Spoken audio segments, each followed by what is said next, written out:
Studnick Aquatics here. I've added a few more things to my filtration room. If you haven't seen this series, I think this is the 9th video, something like that. I added this wall. Let me get a light on in here. It's in the morning, lights aren't on yet.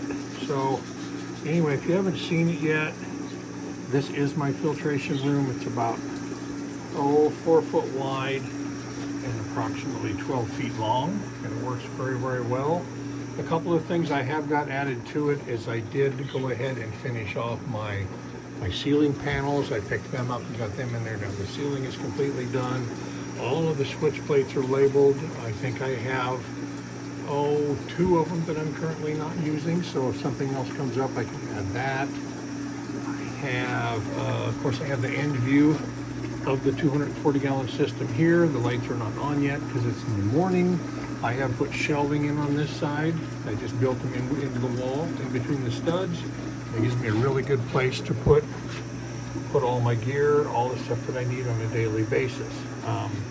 Another thing I did is I went ahead and built a second one of these wooden stands, and I will be buying a second one of those water storage containers and putting a mixing station in and plumb it over to the tank. So in the meantime, I just have a couple of bucks of RODI water there, and what that's for my auto top off down here. I did have some black acrylic around, so I cut a piece of black acrylic to help with evaporation.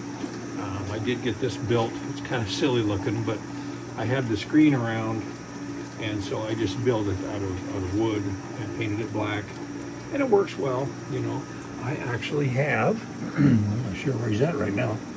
I have a long-nosed hawkfish in quarantine, so not sure where he's hiding right now.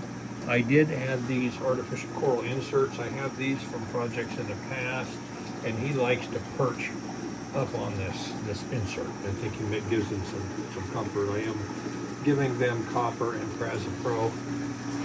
The other thing that I did, that's the main thing. Oh, I know what else I did. I went ahead and I cut a piece of this.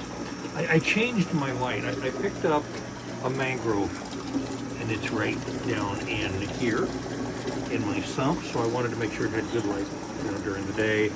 And so I put a light just tied into my PVC, but I didn't want to have that light going into my return chamber and cause an algae, and I cut a piece of this black acrylic I have around. I'm throwing around the idea of notching one out and putting one on this end here.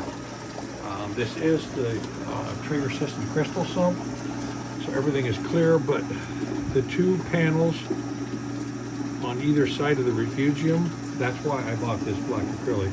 I cut a piece and siliconed it in on both sides so that there is no light leaving, when your refugium light is on. So anyway, everything is going really well. I have my Ecotech Radion lights now. I have my gyro pumps, and between the better flow and the better light, the corals are just looking wonderful. So the other thing I did do is I did have this Reef keeper light. I don't know how much plugged into it now, but I do have it on. It is kind of nice that I need to recalibrate it, but it says 8.67 for pH. It's 0.4 high, which means I need to calibrate. I haven't done that yet, but I do know as long as it says 8.67, it's in the range. So anyway, that is the video I have today of my filtration room. This is Studnick Aquatics. Thanks for watching.